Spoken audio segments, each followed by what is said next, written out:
बिस्मिल्लाहिर्रहमानिर्रहीम। Dear students, अस्सलाम वालेकुम। उम्मीद है आप लोग खैरियत से होंगे। नेटवर्क के एक नए टॉपिक के साथ आज का लेक्चर जो स्टार्ट करते हैं। गुज़िश्ता लेक्चर में हमने ये देखा था कि कंपोनेंट्स ऑफ द नेटवर्क, यानी एक नेटवर्क बनाने के लिए आपको किन किन चीज़ों की जो है वो ज़रूरत होती है, और फिर उनको आपस में जब आप कनेक्ट करते हैं, वो चीज़ें जब आपके पास आ जाती हैं, उनको जब आप कनेक्ट करते हैं तो जो निज़ाम बनता है उसको नेटवर्क कहा जाता है। ठीक है। अब नेटवर्क जब आप ज़ाहिर है दो या दो से ज़्यादा कंप्यूटर्स को जोड़ेंगे तो उनके दरमियान फासला होगा। अब वो फासला एक टेबल पे भी हो सकता है, यानी आपके वो दो कंप्यूटर जिनको आपने जोड़ा है वो एक कंप्यूटर के एक टेबल के ऊपर भी पड़े हो सकते हैं, और वो दो कंप्यूटर इनमें से एक कंप्यूटर पाकिस्तान में और दूसरा कनाडा में भी हो सकता है। तो यूं ये जो डिस्टेंस है इसकी बुनियाद पे और दूसरे बेशुमार चीज़ों की बुनियाद पे उन नेटवर्क को मुख्तलिफ कैटेगरीज के अंदर जो है वो डिवाइड किया जाता है। और उसमें दो बड़ी मेजर जो कैटेगरीज आती हैं, जिसमें एक को लैन और दूसरी को वैन कहा जाता है। तो आज का हमारा जो टॉपिक है वो इन्हीं दो नेटवर्क के हवाले से है। इन दोनों का काबिल जायजा हम लेंगे, इनका आपस में मुवाजना करेंगे कि कौन सा किस लिहाज से बेहतर है और कौन सा किस लिहाज से जो है वो बेहतर है। तो मैं स्क्रीन को थोड़ा सा फुल व्यू मोड में ले जाता हूँ ताकि आपको अल्फाज कुछ क्लियर जो नजर आए। तो स्टूडेंट, आज का जो टॉपिक है हमारे पास उसमें सबसे पहले हम डिस्कस करेंगे लोकल एरिया नेटवर्क को। उसकी कुछ चीज़ें यहाँ लिखी हुई हैं और कुछ मैं आपको एक्स्ट्रा लिखवाना चाहूँगा जो आप साथ साथ जो है वो नोट जो है वो करते जाएंगे। LAN stand for the local area network. अमूमन ये 2 नंबर का जो क्वेश्चन आता है। LAN stand for local area network is a collection of computer. कहता है कंप्यूटर्स का मजमुआ होती है, यूजुअली माइक्रो कंप्यूटर्स। अब कौन से कंप्यूटर? ये माइक्रो कंप्यूटर, अब आपके लिए एक नया नाम आ गया। ये नया नाम नहीं है। आपका जो पीसी है, पर्सनल कंप्यूटर, वो चाहे लैपटॉप हो या डेस्कटॉप हो, उसका एक टेक्निकल नाम माइक्रो कंप्यूटर भी होता है। क्यों होता है? क्योंकि इसमें जो टेक्नोलॉजी इस्तेमाल होती है उसको उर्फ आम में तो सीपीयू कहा जाता है, लेकिन उनके टेक्निकल नाम उसके हैं very large scale integrated circuit या माइक्रो प्रोसेसर। तो क्योंकि इन कंप्यूटर्स में माइक्रो प्रोसेसर इस्तेमाल होता है इसलिए इनको माइक्रो कंप्यूटर्स भी कहा जाता है। तो कहता है अमूमन जो है जो लोकल एरिया नेटवर्क है, ये कंप्यूटर्स कौन से कंप्यूटर? माइक्रो कंप्यूटर्स का मजमूआ होता है। यानी एक दफ्तर में ज्यादातर आप देखते हैं डेस्कटॉप कंप्यूटर्स ही पड़े हुए होते हैं, तो उनको जोड़ के जब आप नेटवर्क बनाते हैं तो लोकल एरिया नेटवर्क कहते हैं। अब उनका मकसद क्या होता है? दैट शेयर हार्डवेयर, यानी प्रिंटर पड़ा हुआ है, 10 लोग हैं, एक प्रिंटर से काम चलाएंगे। सॉफ्टवेयर शेयर जो कर सकते हैं आप, यानी आपने एक कंप्यूटर पे सॉफ्टवेयर इंस्टॉल किया होगा तो बाकियों को भी कहें कि उसी शेयर्ड सॉफ्टवेयर को इस्तेमाल करें, बजाय 10 के 10 कंप्यूटर के ऊपर आप इंस्टॉल करें। एंड डाटा, यानी आप टीचर हैं, आप 10 लोगों को पढ़ा रहे हैं, तो आप एक कंप्यूटर के ऊपर जो है वो आ, आ, अपना लेक्चर जो रख देंगे, उसको शेयर कर देंगे, और बाकी 9 लोग जो है बजाय उसको अपने कंप्यूटर पे कॉपी करें, वो उसी कंप्यूटर के ऊपर उसको डायरेक्ट जो है चला लेंगे। In simple terms, LAN hook personal computer together through communication media. अब कहता है लैन क्या करती है? पर्सनल कंप्यूटर को जोड़ती है थ्रू कम्युनिकेशन मीडिया। अब कम्युनिकेशन मीडिया यहाँ कौन सा इस्तेमाल होता है? लोकल एरिया नेटवर्क में 3 मीडिया जो है इस्तेमाल हो सकते हैं ज्यादातर। एक उसमें इस्तेमाल होता है ट्विस्टेड पेयर केबल, जिसको हमने देखा था पिछले जो चैप्टर के अंदर, डाटा कम्युनिकेशन वाले जो चैप्टर के अंदर। उसके अलावा कोएक्सियल केबल इस्तेमाल हो सकती है, और उसके अलावा फाइबर ऑप्टिक इस्तेमाल हो सकती है। अब इन सब में जो सबसे ज्यादा चीप है वो ट्विस्टेड पेयर केबल है। लिहाजा अमूमन आपको जितने भी लोकल एरिया नेटवर्क हैं उनमें वही तार ही लगी हुई जो है वो नजर आएगी, क्योंकि अपनी कीमत के लिहाज से वो जो है वो कम है, और अफादियत जितना हमने खर्चा किया होता है उस हवाले से उसकी अफादियत जो है वो हमारे लिए सेटिस्फाइंग होती है। तो आपने यहाँ पे फाइनल करना होता है। कंप्यूटर आपके पास आ गए तो उसमें आपने देखना होता है कि क्या उन कंप्यूटर्स के अंदर एनआईसी लगा हुआ है, यानी नेटवर्क इंटरफेस कार्ड उनके अंदर है या नहीं है। अगर तो है तो फिर तो वो कंप्यूटर नेटवर्क से जुड़ सकेगा। अगर एक कंप्यूटर में एनआईसी लगा हुआ ही नहीं है तो वो कंप्यूटर तो नेटवर्क से नहीं जुड़ेगा। तो क्या वो बेकार है? नहीं। आप बाजार से आपको 2 से 3 हजार या 5 हजार में एनआईसी कार्ड मिल जाएगा। आप उस कंप्यूटर को खोलेंगे और उसके मदरबोर्ड के ऊपर पीसीआई स्लॉट के ऊपर आप लगाएंगे, उसको इंस्टॉल करेंगे, और देन वो कंप्यूटर भी नेटवर्क का हिस्सा जो है वो बन जाएगा। अब जब आपके कंप्यूटर भी आ गए, आपकी यूटीपी केबल भी आ गई, और उनमें एनआईसी कार्ड भी लगे हुए, तो अब अगली चीज क्या चाहिए होगी? अगली चीज चाहिए होगी स्विच। क्या चाहिए होगा? स्विच, जो हमने पिछले लेक्चर में डिस्कस किया। अब याद रखिएगा, अगर तो दो कंप्यूटर है, यानी एक दफ्तर है जिसमें कंप्यूटर ही दो हैं, उनको जोड़ना है तो फिर तो स्विच की जरूरत नहीं है। फिर आप डायरेक्ट जो है वो उनको आपस में एक सिंगल केबल के जरिए जो है वो जोड़ देंगे, और ऐसे कनेक्शन को कहते हैं peer to peer, PEER। Peer to peer connection क्या होता है, जिसमें से सेंडर और रिसीवर के दरमियान तीसरा और कोई ना हो। लेकिन ऐसा तो हो नहीं सकता कि हर ऑफिस के अंदर दो ही जो कंप्यूटर हो, जब तीसरा कंप्यूटर आएगा तो फिर क्या करेंगे, तीसरे की तार कहाँ लगाएंगे। तो फिर इस हालत में हमें क्या चाहिए होगा, स्विच चाहिए होगा। अब याद रखिएगा, स्विच आपको 2 पोर्ट 3 पोर्ट वाला नहीं मिलता, उसमें भी कॉम्बिनेशन होते हैं। मिनिमम 4 पोर्ट वाला, 8, 16, 32, 64 और इस तरह ये डबल जो करते जाए तो 1024 तक। ठीक है जी। तो आप क्या करेंगे, स्विच ले लेंगे, फिर आप केबलिंग जो लगाएंगे। अब केबल भी बनाने का एक तरीका है, बाजार से आपको यूटीपी केबल बनी हुई मिलती है, मीटर के लाश है, 1.5 मीटर 2 मीटर की, उसको पैच केबल बोलते हैं। क्या बोलते हैं जी, पैच केबल। लेकिन ये केबल्स आप खुद भी बना सकते हैं, क्योंकि पैच केबल थोड़ी एक्सपेंसिव होती हैं। तो हम क्या करते हैं, हम खुद बाजार से यूटीपी केबल लेके और RJ11 कनेक्टर लेके, तो क्लंपिंग टूल मिलता है प्लास की तरह का, उसकी मदद से हम खुद से केबल बना लेते हैं। ठीक है जी। और उसको आप यूज करें। अगर स्टूडेंट आप वो केबलिंग सीखना चाहते हैं तो आप नीचे कमेंट्स में अपनी राय देंगे कि क्या आप लोग इंटरेस्टेड हैं कि आपको केबलिंग करना सिखाया जाए प्रैक्टिकली वीडियो के लेक्चर की मदद से। अगर आप इंटरेस्टेड हैं तो हम एक अलग से लेक्चर रखेंगे जिसमें आपको केबलिंग करना सिखाई जाएगी कि क्रॉस केबल कैसे बनती है, स्ट्रेट केबल कैसे बनती है। ये दोनों केबल्स आपको बना के ना सिर्फ दिखाई जाएंगी, बल्कि उसको केबल टेस्टर की मदद से टेस्ट करके भी दिखाया जाएगा। तो बहरहाल आपने केबल्स को जोड़ लिया स्विच के साथ। अब आपको विंडो के अंदर कुछ सेटिंग करनी है, और सेटिंग करने के बाद आप एक कंप्यूटर के रिसोर्सेज दूसरे कंप्यूटर को और प्रिंटर वगैरह शेयर जो है वो करवा सकेंगे। तो computers together through communication media so that each computer can share resources of the other. As the name implies, LAN covers short distance. इसका एरिया बहुत कम होता है जी। एक बिल्डिंग या एक दफ्तर के अंदर आप जो कह लें, या ग्रुप ऑफ बिल्डिंग, जैसे आप कहें मस्ट यूनिवर्सिटी के अंदर आपको तकरीबन 6 से 7 डिपार्टमेंट मिलते हैं, इनकी बिल्डिंग अलग अलग हैं, लेकिन नजदीक नजदीक हैं, तो आप उनके अंदर जो है वो लोकल एरिया नेटवर्क जो है वो बना सकते हैं। अब यहाँ पे कुछ और मैं चीजें आपको लिखाना चाहूंगा। एक तो आपको पता है कि इसमें केबल जो है वो कौन सी इस्तेमाल होती है जी, यूटीपी केबल। और अमूमन जो है वो इसकी 7 कैटेगरीज आती हैं। इसको हम जो ज्यादातर जो इस्तेमाल करते हैं उसको कैट 5 की केबल बोलते हैं। कौन सी केबल बोलते हैं जी, कैट 5। लेकिन अब बाजार में कैट 7 की केबल भी मुयसर है। कैट 5 की केबल में मैक्सिमम डाटा, ये नोट कर लें, मैक्सिमम डाटा उतर सकता है 100 मेगाबिट पर सेकेंड। एम बड़ा, बीपीएस जो छोटा, 100 मेगाबिट पर सेकेंड जो स्पीड होती है किसकी जी, कैट 5 यूटीपी केबल की। जो कैट 7 की केबल आ रही है उसमें ये स्पीड चली गई है 1000 मेगाबिट पर सेकेंड तक। 1000 मेगाबिट पर सेकेंड की स्पीड जो है वो आप ले सकते हैं अगर आपने कैट 7 की केबल लोकल एरिया नेटवर्क में यूज की है। तो इस वजह से उसने कहा जी कि टिपिकल जो लैन की रेंज होती है स्पीड की, वो 10 मेगाबिट पर सेकेंड से लेके 1000 मेगाबिट पर सेकेंड तक। ये लिख लें जी कि लोकल एरिया नेटवर्क की स्पीड की रेंज क्या होती है, 10 से लेके 1000 मेगाबिट पर सेकेंड। मेगाबिट को कैसे लिखेंगे, एम बड़ा लिखेंगे और बीपीएस जो है वो छोटे लिखेंगे। ठीक है जी। ये मच फास्टर होता है वैन के मुकाबले में, इसकी स्पीड बहुत ज्यादा होती है। लेकिन एक ये कि इसमें नंबर ऑफ यूजर जो लिमिटेड होते हैं। अब वो क्यों जी, वो इसलिए है कि आपने स्विच अगर 8 पोर्ट का लिया है तो उसमें नवा पीसी आप जोड़ सकेंगे, नहीं जोड़ सकेंगे। तो लिहाजा उस लिहाज से ये कहा जाता है कि इसमें यूजर्स की तादाद जो है वो लिमिटेड जो होती है। और उसके अलावा आप इसमें प्रिंटर शेयर कर सकते हैं, सॉफ्टवेयर शेयर कर सकते हैं, हार्ड डिस्क जो वो शेयर जो कर सकते हैं आप अपनी। अब इसकी जो मिसाल है वो स्कूल और कॉलेजेस की लैब है। स्कूल कॉलेजेस यूनिवर्सिटीज के अंदर जो लैब जो बनी होती हैं वो क्या कहलाती हैं जी, लोकल एरिया नेटवर्क जो है वो कहलाती है। ठीक है जी।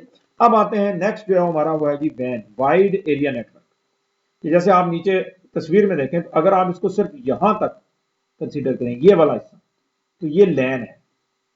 एक लैन ये ऊपर है, ये बेसिकली 2 लैन है, इनको जोड़ा गया है वैन का बैक होम मीडिया। तो इन दोनों को जोड़ के कम से कम जो 2 नेटवर्क आपस में जब जुड़ जाते हैं तो क्या बन जाता है, वाइड एरिया नेटवर्क। क्या बन जाता है जी, van. A wide area network is a network of geographically distant computer terminals। अब ये टर्मिनल्स क्या होते हैं, मैंने कल भी आपको बताया था कि अगर आपका कंप्यूटर किसी भी नेटवर्क से नहीं जुड़ा हुआ तो उसे आप क्या कहेंगे, पीसी, पर्सनल कंप्यूटर। लेकिन अगर आपका कंप्यूटर किसी ना किसी नेटवर्क से जुड़ चुका है, फिर चाहे वो इंटरनेट हो या लोकल एरिया नेटवर्क हो, तो देन आप उसको पीसी नहीं कहेंगे, फिर आप उसको वर्क स्टेशन, नोड या क्लाइंट कहेंगे। ठीक है जी।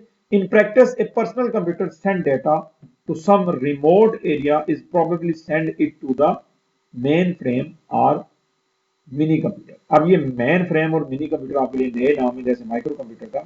इसी तरह मेन फ्रेम और मिनी कंप्यूटर वो सॉफ्टवेयर होते हैं जी जो किसी भी नेटवर्क के अंदर एज ए सर्वर यूज है। सर्वर क्या होता है जी? सेंट्रल कंप्यूटर होता है, पावरफुल कंप्यूटर जो 24 घंटे इंटरनेट से जुड़ा रहता है ताकि उसके ऊपर पड़ी हुई जो इंफॉर्मेशन है वो कोई भी बंदा जो देख सके। जैसे फेसबुक है, जैसे गूगल है, तो गूगल क्या कभी बंद होता है? नहीं बंद होता।